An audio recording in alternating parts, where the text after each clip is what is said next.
Ano yung susi mo? Ay na! Punta doon! Baba! Baba!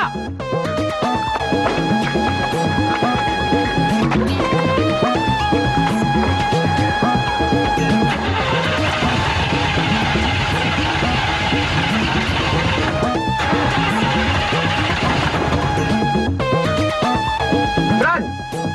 Ayaw mag-start eh! Pwedeng patulak?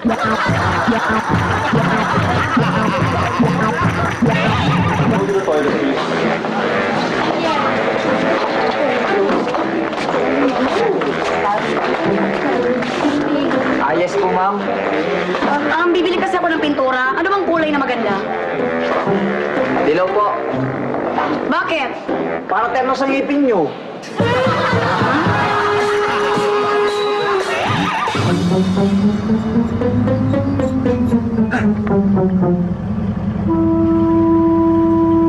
Baba! Karnap na, Brad! Ibigay mo sa akin ang susi, kundi yayariin kita! Brad naman! Kakakarnap ko pa lang nito. Kakarnapin mo pa sa akin. Sabi nga nila, matalino man ang matching, naiisahan rin. Akala ni Tita Miriam, buhay si Daddy.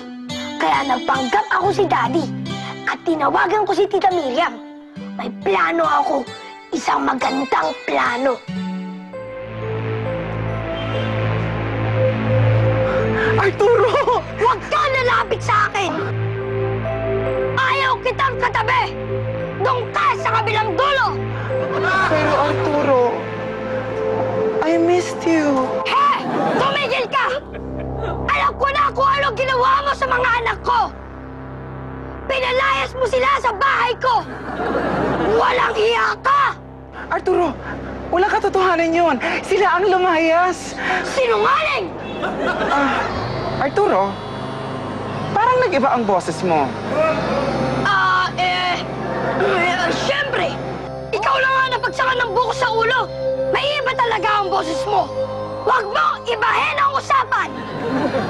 Pinalayas mo ang mga anak ko, kaya palalayasin rin kita sa bahay ko!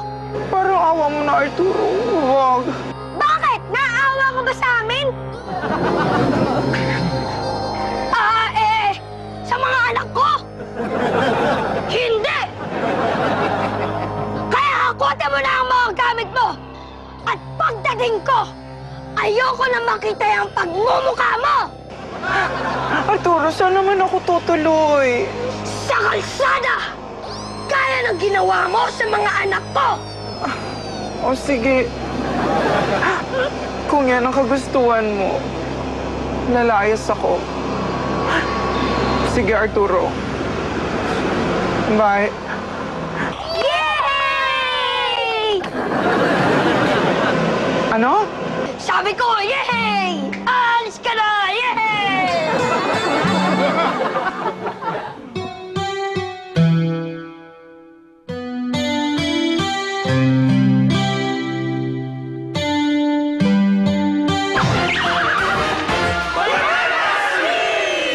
Sa ilang sandali na lang, lalabas na ang trivyang maaaring magbigay sa iyo ng malalaking papremyo.